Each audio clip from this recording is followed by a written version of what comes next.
देखिए बच्चों, सबसे पहले अगर हम बात करेंगे ग्रुप 1 की बात करेंगे तो ग्रुप 1 में हमारे पास जो सबसे पहला सॉल्ट जो आता है वो आता है हमारे पास कार्बोनेट सॉल्ट आता है। अब कार्बोनेट सॉल्ट सर सॉल्ट का नाम बताएंगे तो कार्बोनेट सॉल्ट यहाँ पे मेटल कोई भी हो सकती है, इसे हमारा कोई मीन्स नहीं है, यहाँ पे सिर्फ कार्बोनेट होना चाहिए।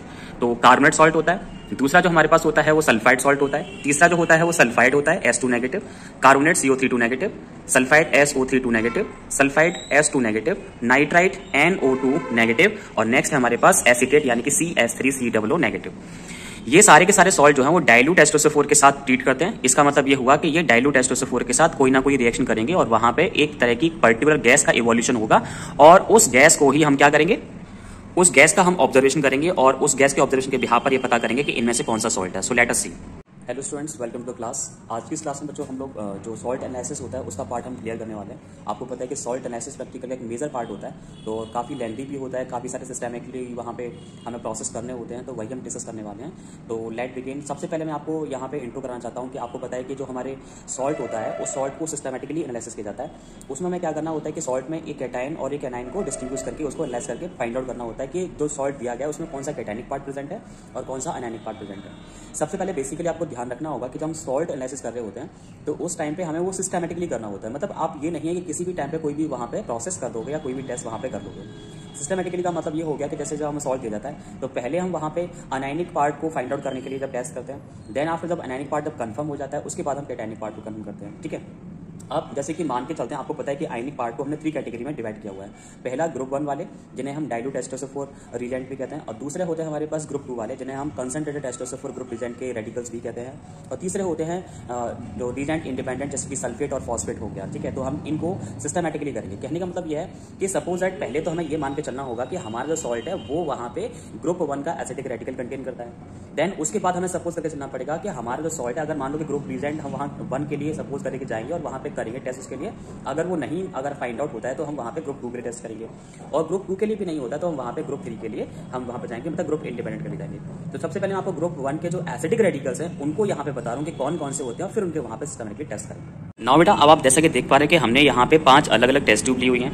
पहली टेस्ट ट्यूब में हमने यहाँ पे कार्बोनेट सॉल्ट लिया हुआ है, दूसरी टेस्ट ट्यूब में हमने यहाँ पे सल्फाइड सॉल्ट लिया हुआ है, तीसरे में सल्फाइड है S2 नेगेटिव, और नेक्स्ट फोर्थ टेस्ट ट्यूब में इसमें नाइट्राइट ग्रुप लिया हुआ है, नाइट्राइट सॉल्ट है, और इस वाले में हमारे पास एसीटेट है। यानी कि 5 अलग अलग टेस्ट ट्यूब में हमने यहाँ पे 5 अलग अलग यहाँ पे सॉल्ट दे रखे हैं। अब हम इसमें क्या करने वाले हैं, ये जो H2SO4 है हमारे पास डाइल्यूट H2SO4 है, इसको यहाँ पे ऐड करेंगे और देखते हैं यहाँ पे किस तरह का जो गैस इवोल्यूशन है वो यहाँ पे होता है। ठीक है, तो हमने यहाँ पे क्या लिया हुआ है, डाइल्यूट H2SO4 को यहाँ पे एक करके सारे सॉल्ट में ऐड करेंगे और देखते हैं कि वहाँ पे किस तरह का कलरेशन या किस तरह का ऑब्जर्वेशन होता है गैस का, वो देखते हैं। So let begin. जो इफर्वेसेंस जो होती है वो CO2 गैस की होती है, और CO2 गैस यहाँ पे जो निकलती है वो एक कलरलेस और एक ओडरलेस गैस होती है। तो कार्बोनेट सॉल्ट की तो पहचान ही यही है कि जब उसमें हम वहाँ पे जब क्या करेंगे, जब भी हम वहाँ पे dilute H2SO4 group reagent add करेंगे कार्बोनेट सॉल्ट के साथ, तो इस तरह का यहाँ पे इफर्वेसेंस होगा, और इस इफर्वेसेंस से कौन सी गैस निकलती है, CO2 गैस। तो एक अंदाजा हो जाता है कि हाँ कि सॉल्ट में कहीं ना कहीं कार्बोनेट सॉल्ट प्रेजेंट होगा, जिसकी वजह से यहाँ पे CO2 की इफर्वेसेंस निकल रही है।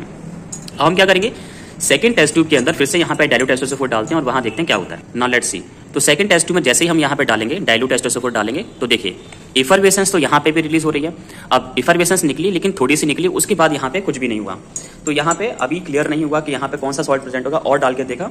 अब हम क्या करेंगे, इस सेकंड टेस्ट ट्यूब के अंदर इसमें यहाँ पे जो गैस रिलीज हुई है उसकी ऑर्डर को यहाँ पे चेक करते हैं। तो ऑर्डर चेक करने पर आपको लगेगा कि यहाँ पे जो गैस रिलीज हुई थी वो सफोकेटिंग गैस थी, और सफोकेटिंग गैस जो होती है वो कौन सी होती है, SO2 यानी कि सल्फर डाइऑक्साइड गैस होती है, जिससे कि ये कंफर्म हो जाता है कि इस वाली टेस्ट ट्यूब के अंदर हो सकता है कि सल्फाइड जो ग्रुप है वो प्रेजेंट हो।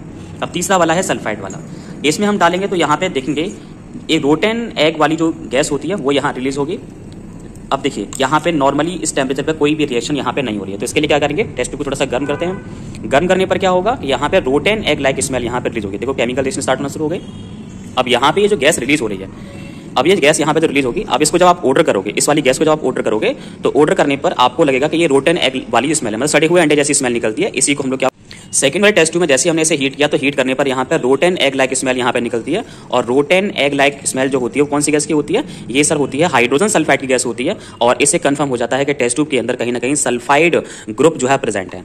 तो इस वाली टेस्ट में से इफरवेसेंस निकली, इस वाली गैस में से यहाँ पे पंजेंट, यहाँ पे SO2 गैस निकली, SO2 गैस यहाँ पे पंजेंट होती है, तो यानी कि हो सकता है कि ग्रुप में यहाँ पे टेस्ट में कौन सा ग्रुप प्रेजेंट होगा, यहाँ पे प्रेजेंट होगा आपका कौन सा, सल्फाइड। देखो यहाँ पे रिएक्शन हो रही है, तो रिएक्शन से यहाँ पे आप जो गैस रिलीज हो रही है, अब ये काम आपको खुद लैब में आके करना पड़ेगा। यहाँ पे जब इसको ऑर्डर करोगे तो यहाँ पे सफोकेटिंग गैस होगी, पंजेंट गैस, SO2 गैस। तो अगर इफरवेसेंस निकलेगी तो कार्बन डाइऑक्साइड गैस और ग्रुप में भी कार्बोनेट होगा। अगर पंजेंट सफोकेटिंग गैस निकलेगी इस वाले टेस्ट में, तो यहाँ पे कौन सा वाला होगा, यहाँ पे होगा सर आपका सल्फाइड ग्रुप होगा। और रोटेन एग लाइक स्मेल निकलेगी जो कि हाइड्रोजन सल्फाइड गैस की होती है, तो यहाँ पे सल्फाइड ग्रुप प्रेजेंट होगा। अब थर्ड टेस्ट ट्यूब के अंदर जो कि जैसे कि पता है कि नाइट्राइट ग्रुप प्रेजेंट है, तो नाइट्राइट में हम यहाँ डालेंगे H2SO4, देखते हैं क्या होता है। तो नाइट्राइट में आप डालिए, देखिए यहाँ पे ब्राउनिश कलर, यहाँ पे ब्राउन कलर गैस यहाँ पे रिलीज हो रही है। तो ये जो ब्राउन कलर गैस जो होती है वो किसकी होती है, NO2 गैस की होती है, नाइट्रोजन डाइऑक्साइड की होती है। तो कंफर्म हो गया कि इस वाले टेस्ट ट्यूब के अंदर जो है कहीं ना कहीं। अब फोर्थ टेस्ट ट्यूब जो है उसके अंदर हम यहाँ डालेंगे और चेक करेंगे यहाँ पे क्या होगा। तो देखो एसिटेट ग्रुप प्रेजेंट था, तो यहाँ पे डाइल्यूट H2SO4 डाला, अभी यहाँ पे कुछ नहीं हुआ। लेकिन जैसे ही इसे यहाँ पे हीट करेंगे, तो हीट करने पर यहाँ पे क्या होगा, फिर भी इफरवेसेंस के साथ यहाँ पे CO2 गैस यहाँ पे रिलीज होगी। अभी आप यहाँ देखेंगे, देखिए इफरवेसेंस होना शुरू हो गया। तो यहाँ पे इफरवेसेंस के साथ यहाँ पे जो गैस रिलीज होती है इसे हम क्या बोलते हैं, ये CO2 गैस यहाँ पे होती है। तो कंफर्म हो जाता है कि यहाँ पे भी ये कोई ना कोई ऑक्सिलेट या कार्बोनेट, अगर आप इसको स्मेल करेंगे तो यहाँ पे पंजेंट लाइक स्मेल आएगी जो कि एसिटेट होती है, विनेगर लाइक स्मेल यहाँ पे निकलती है। तो इससे कंफर्म हो जाता है कि यहाँ पे टेस्ट ट्यूब के अंदर sulphide group, acetate group present था। तो ऑल ओवर द हमने यहाँ पे क्या किया, प्रिलिमिनरी टेस्ट सबके साथ किया। यहाँ पे आपकी इफरवेसेंस गैस निकली, CO2 गैस, कार्बोनेट सॉल्ट होगा। यहाँ पे pungent like smell SO2 gas की जो कि सल्फाइड ग्रुप को बताती है। यहाँ पे rotten egg like smell hydrogen sulphide की जो कि सल्फाइड को बताती है। यहाँ पे ब्राउनिश गैस निकली थी यानी कि जो कि बताती है कि नाइट्राइट ग्रुप प्रेजेंट होगा। यहाँ पे विनेगर लाइक स्मेल निकली थी जो कि बताता है कि एसिटेट ग्रुप प्रेजेंट होगा। अब हम इन सभी के कंफर्मेशन टेस्ट करेंगे, देखिए कैसे।